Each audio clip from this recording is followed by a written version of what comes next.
Soka le dit que à partir de l'élo, à dissoudre le Parlement, ça veut dire que à violer la Constitution.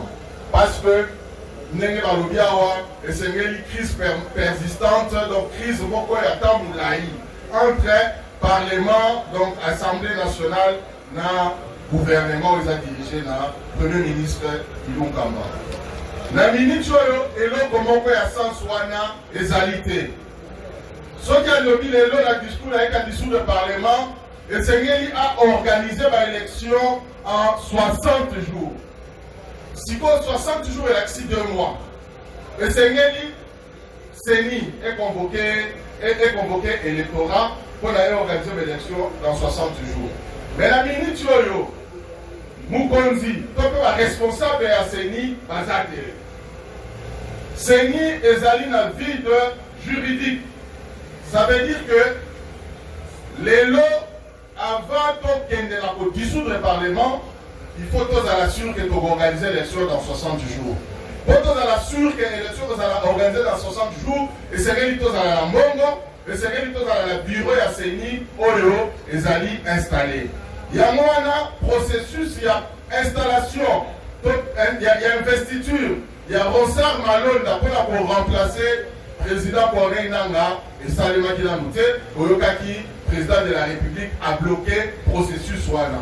Situation au Komani.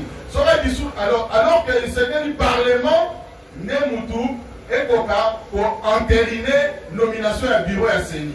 Si le Parlement est allé, et entériner là nous, il y a bureau mobile à Séni. Ce qui est au point ici, le Parlement. Ça veut dire que Bakoki pour travailler sous soutien.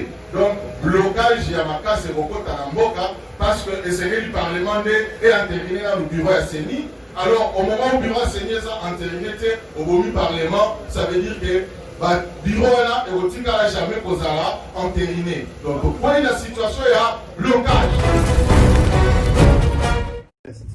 Le Fonds commun pour le Congo suit avec une particulière attention la démarche actuelle des consultations initiées par le président de la République et affirme sa position suivante.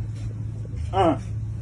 Les FCC restent ouverts au dialogue avec les chefs de l'État, mais plutôt dans le cadre des structures et mécanismes prévus par l'accord des coalitions. 2. L'initiative actuelle du chef de l'État intervient au lendemain du forcing des prestations de serment des 3 nouveaux juges constitutionnels irrégulièrement nommés, lesquels a cristallisé des violations de la Constitution et des lois pertinentes de la République, et ce en dépit de son appel lancé au chef de l'État de respecter son serment constitutionnel en retirant les ordonnances de nomination des juges concernés, tenant compte du rôle régulateur du fonctionnement des institutions et des juges électoraux reconnus à la Cour constitutionnelle. Le FCC réitère en conséquence sa position de ne pas reconnaître les 10 nouveaux juges, encore moins les effets des actes qu'ils poseront.